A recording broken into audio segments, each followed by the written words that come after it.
হাসনাত আব্দুল্লাহর বক্তব্য অত্যন্ত হাস্যকর ও অপরিপক্ক গল্পের সম্ভার বলে জানিয়েছে সেনা সদর। আমরা আপনাদের কাছে একটা জিনিস জানতে চাই, যেই 626 জন ক্যান্টনমেন্টে বন্দী ছিল তাদেরকে কিভাবে ভারতে পালিয়ে যেতে সহায়তা করা হয়েছে এবং তাদের পিছনে কারা রয়েছে। জিএম কাদের কেন বাংলাদেশের বিরুদ্ধে এখন ষড়যন্ত্র নেমেছে? জিএম কাদের কেন বাংলাদেশের মানুষদেরকে বারবার বলছে আওয়ামী লীগকে নির্বাচনে আনতে হবে, দিতে হবে? আপনি যদি না বোঝেন তাহলে রাজনীতি কেমনি করবেন? এই জিএম কাদেরকে বসানো হয়েছে পার্শ্ববর্তী দেশের পক্ষ থেকে আওয়ামী লীগকে পুনর্বাসন করার জন্য। জিএম কাদেরকে শিখিয়ে দেওয়া হচ্ছে তুমি তোমার মতো বলতে থাকো। সে কারণেই জিএম কাদের গ্রেপ্তার হয় না, সে কারণেই জিএম কাদের কথা বলতে পারে, সে কারণেই গত 16 বছর যে জিএম কাদের চুপ থেকেছে সেই জিএম কাদের এখন দুর্দিনে এখন আওয়ামী লীগের পক্ষে দাঁড়িয়েছে। অর্থ হচ্ছে এই জিএম কাদেরকে ব্যবহার করে জাতীয় পার্টিকে প্রতিষ্ঠার মধ্য দিয়ে আওয়ামী লীগ যদি এদেশে ভোট করতে নাও পারে, সবাই মিলে জাতীয় পার্টির ওই জিএম কাদের সাথে থেকে তারা তাদেরকে ঐক্যবদ্ধভাবে বাংলাদেশে প্রবেশ করতে চায় এবং সেই টিপস পার্শ্ববর্তী দেশ থেকে দিয়ে দেওয়া হয়েছে। সে কারণে জিএম কাদের সরাসরি ডক্টর মোহাম্মদ ইউনূসের বিরুদ্ধে কথা বলে, সে কারণে জিএম কাদের সরাসরি বাংলাদেশের ছাত্র জনতার বিরুদ্ধে কথা বলে। 5 তারিখে সেনাবাহিনী আমাদের পক্ষে দাঁড়িয়েছিলেন, কিন্তু তারপরে এখন যেই কাজগুলো করছেন আমি মনে করি এগুলো সম্পূর্ণভাবে তিনি ভারতের ইশারায় করছেন। প্রথম নম্বর কারণ তিনি নিজে বাঁচার জন্য, 2 নম্বর কারণ ভারতকে বাঁচানোর জন্য, 3 নম্বর কারণ ফ্যাসিস্ট আওয়ামী লীগকে ফেরানোর জন্য। বাংলাদেশের যত মানুষ মারা গেছে তার 66% মানুষ মারা গেছে সেনাবাহিনীর অস্ত্রের আঘাতে। এখন এখানে কিন্তু প্রশ্ন থাকে সেনাবাহিনীর অস্ত্র কোথায় গেল, কিভাবে গেল, কারা ব্যবহার করলো? ভারতের ইশারায় ওয়াকারুজ্জামান শাহেদ ইসলামপন্থীদের বাদ রেখে আগামীতে একটা আসন ভাগাভাগি করে নির্বাচনের ষড়যন্ত্রের দিকে যাচ্ছে। সেনাপ্রধান জনাব ওয়াকারুজ্জামানের কিছু ঘটনা ফাঁস হওয়ার পর রাজনীতিতে যে উত্তেজনা চলছে, যে উদ্বেগ উৎপাদন চলছে, এই বিষয়গুলো নিয়ে ডক্টর ইউনূস সরকার নড়ে চড়ে বসেছে। ডক্টর ইউনূস সরকারের মধ্যেই নানান সমীকরণ, নানান ডাইমেনশন আমরা লক্ষ্য করছি। দর্শক, একদিকে উপদেষ্টা আসিফ মাহমুদ তিনি স্পষ্টতই সেনাপ্রধানের বিরুদ্ধে অবস্থান নিয়েছেন এবং সেনাপ্রধান যে প্রফেসর ইউনূসকে মানতে পারেননি, বুকে পাথর চাপা দিয়ে প্রফেসর ইউনূসকে প্রধান উপদেষ্টা হিসেবে মেনে নিয়েছেন ছাত্রদের দাবি মুখে, এবং পরবর্তীতে যে প্রপারলি কোঅপারেট করেনি, তার বডি ল্যাঙ্গুয়েজ, কথাবার্তা, একবার ডক্টর ইউনূসের নাম উচ্চারণ করার ক্ষেত্রে মাননীয় প্রধান উপদেষ্টা না বলা, মানে ইত্যাদি ইত্যাদি। এই বিষয়ে আসিফ মাহমুদ অত্যন্ত সোচ্চার। এমন সময় সামনে ভিডিও এনেছেন যেটা নিয়ে তোলপাড়। আসসালামু আলাইকুম প্রিয় দর্শক, বর্তমান সময়ে বাংলাদেশের রাজনৈতিক প্রেক্ষাপট বা রাজনৈতিক পরিস্থিতির উপর বিশ্লেষণ করে আপনাদের সামনে কিছু গুরুত্বপূর্ণ টপিকস নিয়ে হাজির হয়েছি। এমনকি আমি আশা করছি ভিডিও শুরুটা দেখেই বুঝতে পেরেছেন আজকের নিউজটি কতটা গুরুত্বপূর্ণ। তো প্রিয় দর্শক, যারা ভিডিওটি অন করেছেন তারা ভিডিওটি না টেনে সম্পূর্ণ মনোযোগ সহকারে দেখবেন, তাহলে ভিডিওর মূল রহস্য বা আসল ঘটনাগুলো জানতে বা বুঝতে পারবেন। তো প্রিয় দর্শক, আমি আর বেশি কথা বাড়াবো না, চলুন দেখে আসি আজকের সেই কাঙ্ক্ষিত ভিডিওগুলো। তবে তার আগে বলি, যারা এখনও চ্যানেলটি সাবস্ক্রাইব করেননি তারা চ্যানেলটি সাবস্ক্রাইব করে পাশে থেকে বেল আইকনটি বাজিয়ে দেবেন, আর যারা ইতিমধ্যে সাবস্ক্রাইব করে রেখেছেন তাদেরকে অসংখ্য ধন্যবাদ। তো চলুন দর্শক, আমরা একটা লাইক দিয়ে ধারাবাহিকভাবে সকল ভিডিও বিস্তারিত আলোচনা দেখে আসি।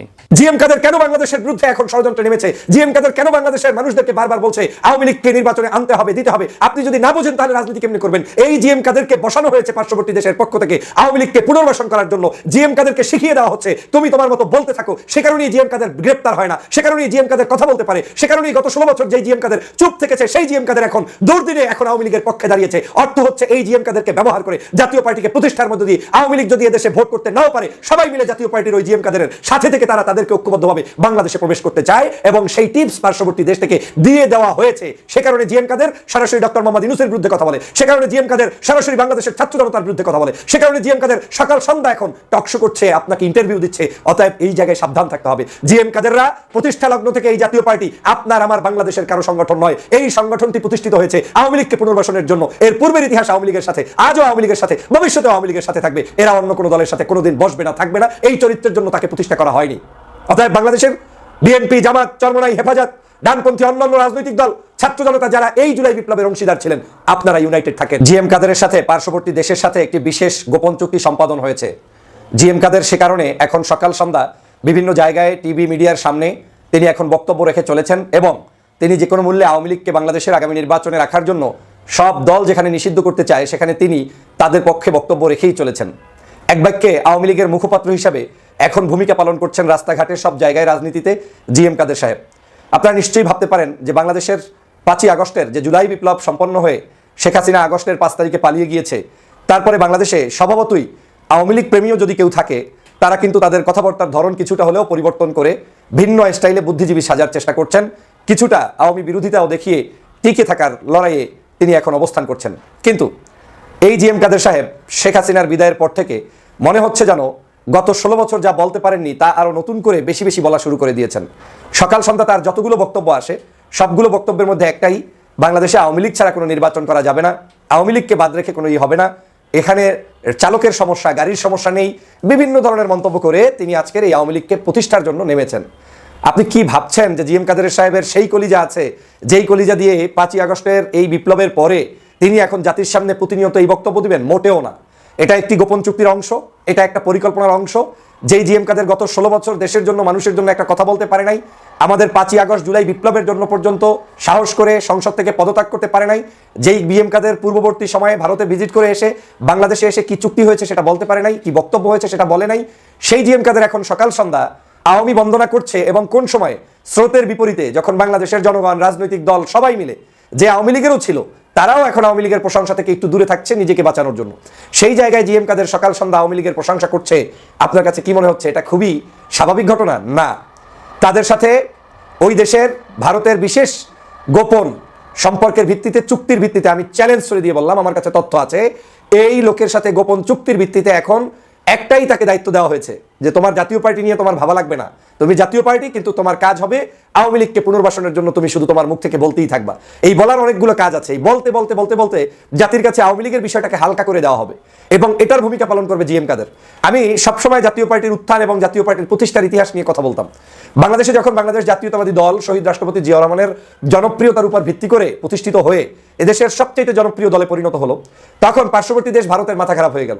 এই জাতীয়তাবাদী ইসলামী মূল্যবোধের যে একটা শক্তির জয় জয়কার শুরু হয়েছিল, তখন তারা পরিকল্পনা করলেন যে বাংলাদেশের জনগণকে ধোঁকা দিতে হলে আরেকটা জাতীয়তাবাদী স্টাইলে, ইসলামী মূল্যবোধের স্টাইলে পার্টি গঠন করতে হবে। কিন্তু সেই পার্টি সবসময় অ্যালায়েন্স করবে আওয়ামী লীগের সাথে, কাজ করবে আওয়ামী লীগের জন্য। যতদিনে আওয়ামী লীগ প্রতিষ্ঠিত হতে না পারবে, ততদিন এই পার্টিকে জাতীয়তাবাদী ইসলামী মূল্যবোধ বলে বাংলাদেশের রাষ্ট্র ক্ষমতায় রাখা হবে। জাতীয় পার্টিকে সেভাবে করেই এই বিএনপিকে ঠেকানোর জন্য, সেই সময়ের ইতিহাস বলছি, সেই সময় বাংলাদেশ জাতীয়তাবাদী দলের এই আদলেই তারা একটা থিম নিয়ে জনগণের কাছে স্বৈরশাসক হিসাবে আসে এবং যে 9 বছর তারা কাজ করেছে, তাদের প্ল্যান ছিল ওই 9 বছরের পরেই শেখ হাসিনা ক্ষমতায় চলে আসবে। শেখ হাসিনা চলে আসবে বিদায় জাতীয় পার্টিকে 9 বছর পরে পার্শ্ববর্তী দেশের পরিকল্পনাই নামানো হয়েছে। আন্দোলন হয়েছে, সংগ্রাম হয়েছে, কিন্তু তাদেরও ইশারা ছিল যে এখন নামতে পারে, নামলেই আওয়ামী লীগ আসবে। কিন্তু হিতে বিপরীত হয়েছে। সেই সময়ও পার্শ্ববর্তী দেশ হতাশ হয়েছে, কারণ ওই নির্বাচনে বাংলাদেশের সবচেয়ে জনপ্রিয় নেত্রী দেশনেত্রী বেগম খালেদা জিয়া জয়যুক্ত হয়েছে। তখন জাতীয় পার্টির বিদায়ের পরে আওয়ামী লীগ আর জয়যুক্ত হতে পারেনি। সেই জায়গা থেকে আপনি স্পষ্ট দেখেন, সেই সময় এই জাতীয় পার্টি আওয়ামী লীগের সাথে, পরবর্তী সময় একটা আমল আপনি পাবেন না স্বাধীনতার পর থেকে আজ পর্যন্ত বিএনপির সাথে কিংবা ওই সমসাময়িক রাজনীতিতে যারা দেশপ্রেমিক ছিল তাদের সাথে জাতীয় পার্টির কোনো ঐক্য হয়েছে। তার মানে হচ্ছে এই জাতীয় পার্টিটাকে তৈরি করা হয়েছে মানে আওয়ামী লীগকে পুনর্বাসন, আওয়ামী লীগকে শক্তিশালী করার জন্য। এই যে গত 16টি বছর বাংলাদেশের অবৈধ শাসন ছিল, এই অবৈধ শাসনেরও মূল নায়ক নায়িকা হচ্ছে এই জাতীয় পার্টি। কখনো রওশনের সাথে দিয়ে, কখনো বিদিশা এরশাদকে দিয়ে, কখনো জিএম কাদেরকে দিয়ে, এবং এদের এই দলটার মূল কার্যালয় হচ্ছে ভারতে। তারা ওখান থেকে নেতৃত্ব দেয়, ওখান থেকে পরিচালিত হয়। এবং ভারতপ্রেমী একটা দল যদি বাংলাদেশে এখন থাকে, তার নাম জাতীয় পার্টি, এবং যেটা এখন 3টা ভাগে বিভক্ত হয়ে চালাচ্ছে, এই 3টার কার্যালয় হচ্ছে ভারতে। কারণ তারা যখন যাকে প্রয়োজন তাকে ব্যবহার করবে। আপনি দেখেন আওয়ামী লীগের আমলে রওশনের সাথে কিভাবে ব্যবহৃত হয়েছে। তখন কিন্তু জিএম কাদের সাহেব আবার একটু একটু ন্যায়সঙ্গত কথা বলে ভাব দিতে চেয়েছে যে আমাদের সাথে আছে, কিন্তু আসলে এটা তাদের পরিকল্পনার অংশ। তাকে একটু ইমেজ গ্রো করার তৌফিক দিয়েছে, সুযোগ করে দিয়েছে ভারত। পরবর্তীতে আবার এই লোকই এখন জাতীয় পার্টির নেতৃত্ব দিয়ে আওয়ামী লীগকে পুনর্বাসনে নেমেছে। 5 তারিখে সেনাবাহিনী আমাদের পক্ষে দাঁড়িয়েছিলেন, কিন্তু তারপরে এখন যেই কাজগুলো করছেন, আমি মনে করি এগুলো সম্পূর্ণভাবে তিনি ভারতের ইশারায় করছেন। প্রথম নম্বর কারণ তিনি নিজে বাঁচার জন্য, 2 নম্বর কারণ ভারতকে বাঁচানোর জন্য, 3 নম্বর কারণ ফ্যাসিস্ট আওয়ামী লীগকে ফিরানোর জন্য। বাংলাদেশের যত মানুষ মারা গেছে তার 66% মানুষ মারা গেছে সেনাবাহিনীর অস্ত্রের আঘাত পেয়ে। এখন এখানে কিন্তু প্রশ্ন থাকে, সেনাবাহিনীর অস্ত্র কোথায় গেল, কিভাবে গেল, কারা ব্যবহার করলো? ভারতের ইশারায় ওয়াকারুজ্জামান সাহেব ইসলামপন্থীদের বাদ রেখে আগামীতে একটা আসন ভাগাভাগি করে নির্বাচনের ষড়যন্ত্রের দিকে যাচ্ছে। হাসনাত আব্দুল্লাহ ভাইয়ের পোস্টের মাধ্যমে পরিষ্কার হয়েছে যে বাংলাদেশে আওয়ামী লীগকে পুনর্বাসন করার জন্য পরিপূর্ণ দায়িত্ব নিয়েছেন সেনাপ্রধান ওয়াকারুজ্জামান, এবং আওয়ামী লীগকে পুনর্বাসন করার জন্য তিনি যে যুক্তি উপস্থাপন করেছেন, আগামী নির্বাচনে যদি আওয়ামী লীগ না থাকে তাহলে এখানে ইনক্লুসিভ অংশগ্রহণমূলক নির্বাচন হবে না, এবং আওয়ামী লীগকে ফেরানোর জন্য তারা যে পদ্ধতি গ্রহণ করেছেন, যে রিফাইন্ড করে আওয়ামী লীগের নতুন নেতৃত্ব এনে তাদেরকে নির্বাচনে আনতে হবে। এবং এই জায়গায় যদি আমরা একটা বিষয় লক্ষ্য করি, সেনাপ্রধানের বক্তব্য এবং ভারতের স্টেটমেন্ট বক্তব্য কিন্তু মিলে যায়। ভারত বলছেন অংশগ্রহণমূলক সামনে নির্বাচন হতে হবে, ইনক্লুসিভ নির্বাচন হতে হবে। সেনাবাহিনীর প্রধানও কিন্তু একই ধরনের বক্তব্য দিয়েছেন। এখন আমার প্রশ্ন সেনাবাহিনীর প্রধানের কাছে এবং ভারতের কাছে, গত 16 বছরে বাংলাদেশে যে নির্বাচনগুলো হয়েছিল, সেই নির্বাচনগুলো কি অংশগ্রহণমূলক হয়েছিল? আমরা তো দেখেছিলাম সেই 14 সালে যে নির্বাচন হয়েছিলেন বাংলাদেশে, সেখানে 154টি আসনে বিনা ভোটে এমপি নির্বাচিত হয়েছিলেন। 18 সালে আমরা দেখেছিলাম দিনের ভোটে 8 নির্বাচিত হয়েছিলেন। আবার আমরা যখন 16 সালে এসে দেখলাম আমি দামি নির্বাচনের খেলা, নিজেরা খেলায় মেতে সম্পূর্ণ মিথ্যা ভুয়া জালিয়াতির একটি নির্বাচন করলেন। তখন ভারত কেন ইনক্লুসিভ বা অংশগ্রহণমূলক নির্বাচনের কথা বললেন না? এবং আমি সেনাবাহিনীর প্রধানকে বলতে চাই, আপনিও তো সেই সময় সেনাবাহিনীর গুরুত্বপূর্ণ দায়িত্বে ছিলেন, তখন আপনারা অংশগ্রহণমূলক নির্বাচন চান নাই, এখন আপনারা আওয়ামী লীগকে নির্বাচনে আনার জন্য বলছেন ইনক্লুসিভ নির্বাচন, অংশগ্রহণমূলক নির্বাচন করতে হবে। তার মানে বোঝা যাচ্ছে তাদের উদ্দেশ্য অংশগ্রহণমূলক নির্বাচন না, তাদের উদ্দেশ্য হচ্ছে এই নির্বাচনের দোহাই দিয়ে অংশগ্রহণমূলক নির্বাচনের কথা বলে মূলত আওয়ামী লীগকে আবারও দেশে ফিরে এনে তাদেরকে আবারও দেশে প্রতিষ্ঠিত করা, এটাই তাদের উদ্দেশ্য বলে আমি মনে করি। আমি স্যালুট দেই, আমি শ্রদ্ধাভাজন ভরে আমি ভালোবাসা জ্ঞাপন করি আমাদের প্রিয় ভাই হাসনাত আব্দুল্লাহকে। তাকে স্যালুট জানাচ্ছে এই জন্য যে সেনাবাহিনীর ক্যান্টনমেন্ট ক্যাম্পে তাকে যে প্রস্তাব দেওয়া হয়েছে, তিনি সেই প্রস্তাবকে নাকচ করে পরিষ্কারভাবে বলেছেন যে স্বৈরাচারদেরকে যদি দেশে ফিরাতে হয় আমাদের লাশের ওপরে তাদেরকে ফিরাতে হবে, অর্থাৎ আমরা বেঁচে থাকতে তাদের দেশে ফিরতে দেব না। এমনকি তিনি পরিষ্কার করে বলেছেন মৃত্যু হলেও মানুষ জানুক আমার মৃত্যু কেন হয়েছে। আমি মনে করি বাংলাদেশের ইতিহাসে বক্তব্যটি একটু বিরল। অন্যান্য অনেকেই হয়তো বা সেনাবাহিনীর ক্যাম্পে গিয়েছেন, কিন্তু তারা সেনা প্রধানের চোখের উপরে চোখ রাঙিয়ে এমন কথা বলেছেন এমন ইতিহাস আমার জানা নেই। সুতরাং আমরা হাসনাত আব্দুল্লাহকে স্যালুট দেই, আন্দোলনের শুরু থেকেই তিনি সাহসী ভূমিকা রেখেছেন বলে আমি মনে করি। আরেকটি বিষয় এখানে পরিষ্কার করে বলি, এই ঘটনার দ্বারা আরেকটি বিষয় কিন্তু আমাদের মধ্যে ক্লিয়ার। আমরা যে বিপ্লব করেছি, গণ অভ্যুত্থান করেছি, এই বিপ্লবটি সফল হয়নি একমাত্র সেনা প্রধানের কারণে। এই সেনাবাহিনীর প্রধান সবকিছু ষড়যন্ত্রের মূল। আমরা দেখেছি বিপ্লব হওয়ার পরে আমরা দাবি তুলেছিলেন ছাত্র জনতা রাষ্ট্রপতি চুপ্পু সাহেবকে তার পদ থেকে সরানোর জন্য, কিন্তু সেনা প্রধান সেখানে বাধা দিয়ে রাষ্ট্রপতি চুপ্পুকে সরাতে দেয় নাই। বাংলাদেশের জনগণ নতুন একটা সংবিধানের কথা বলেছিলেন, সেখানেও সেনা প্রধান বাধা দিয়েছেন। এইরকম ভাবে যদি আমরা লক্ষ্য করি, আমাদের ডক্টর মোহাম্মদ ইউনূস মাননীয় প্রধান উপদেষ্টা আয়নাঘর ভিজিট করতে চেয়েছিলেন, তিনি আয়নাঘরে যেতে বাধা দিয়েছেন। কয়েক মাস পরে যখন যেতে দিলেন তখন আয়নাঘরের সমস্ত কিছু ডকুমেন্ট তিনি নষ্ট করে ফেলেছেন। আমরা দেখেছি বাংলাদেশের বহুল জনগণের আকাঙ্ক্ষিত পিলখানা হত্যাকাণ্ড। কিন্তু তার তৎকালীন সময় মানে যদি তিনি ভূমিকা না রাখতেন তাহলে শেখ হাসিনাকে হয়তো দেশের বাইরে পাঠানো সম্ভব হতো না। আমি সেটা অবশ্যই বলবো, আমি এখানে শেষ করছি। তিনি যদি ভূমিকা না রাখতেন তাহলে হয়তো 2000 এখন বলছি মৃত্যুর সংখ্যা এটা হয়তো 5000 উন্নীত হতো। সে জায়গা থেকে তিনি রক্ষা করেছেন। যেটা বললেন মনিরুল ইসলাম রবি যে কথাগুলি, যে যুক্তিগুলি তিনি দাঁড় করিয়েছেন, সেগুলিকে আপনি একদম পার্টিকুলারলি সেগুলির বিপরীতে আপনার কোনো কাউন্টার? আপনার প্রশ্নে এবং মনিরুল ইসলাম রবি ভাইয়ের জায়গায় আমি আসবো, আমি আপনার প্রশ্ন এবং রবি ভাইয়ের জায়গাতে আসবো। আমি এখানে পরিষ্কার করে বলি, পিলখানার হত্যাকাণ্ডের সঠিক তদন্ত এবং বিচারের বাধাগ্রস্ত করে সেনাপ্রধান বলেছিলেন এটা বিডিআর হত্যাকাণ্ড করেছে, এখানে no but ifs full stop, এই ব্যাপারে আর কোনো কথা বলা যাবে না। আমরা যদি লক্ষ্য করি, আপনি বলছেন 5ই আগস্টে সেনাপ্রধান জনগণের পাশে দাঁড়িয়েছে, যদি না দাঁড়াতো হত্যাকাণ্ড আরো হতো, জনগণের আরো জীবন দেওয়া লাগতো। আমি কথার সঙ্গে একমত, 5ই আগস্টে সেনাপ্রধান জনগণের পাশে দাঁড়িয়েছিলেন, এই জন্য আমরা তাকে শ্রদ্ধা জানিয়েছি, তাকে স্যালুট জানিয়েছি, ভালোবাসা জানিয়েছি। দেশের মানুষ মনে করেছিল সেনাপ্রধান জাতির নায়ক, তিনি জাতির পক্ষে দাঁড়িয়েছেন। কিন্তু এখন যখন আমরা দেখতে পাচ্ছি যেই স্বৈরাচার পালিয়ে গেল আবার তাদেরকে পুনর্বাসনের জন্য তিনি দায়িত্ব নিয়ে কাজ করছেন, আমি পরিষ্কার করে বলি সাগর ভাই, 5 তারিখে তিনি জনগণের পাশে দাঁড়িয়ে যে ভূমিকা নিয়েছিলেন এই জন্য তিনি জাতীয় নায়ক হয়েছিলেন। এখন যদি তিনি আবার আওয়ামী লীগ ফ্যাসিস্টদের ফিরানোর কাজ করেন তাহলে তিনি জাতীয় ভিলেন হিসেবে জাতির কাছে অভিহিত হবেন এবং এই জাতি তাকে প্রত্যাখ্যান করতে বাধ্য হবে। আমি সেনাপ্রধানের কাছে জানতে চাই, আপনি 5ই আগস্টে জনগণের পাশে যদি সত্যিই দাঁড়িয়ে থাকেন, এটা যদি আপনার জনগণের ভালোবাসা থেকে হয়, এখন কেন স্বৈরাচারদের পুনর্বাসনের চেষ্টা করছেন? তাহলে আপনার কি 5 তারিখে জনগণের পাশে দাঁড়ানো আপনার কি সেটা নাটক ছিল?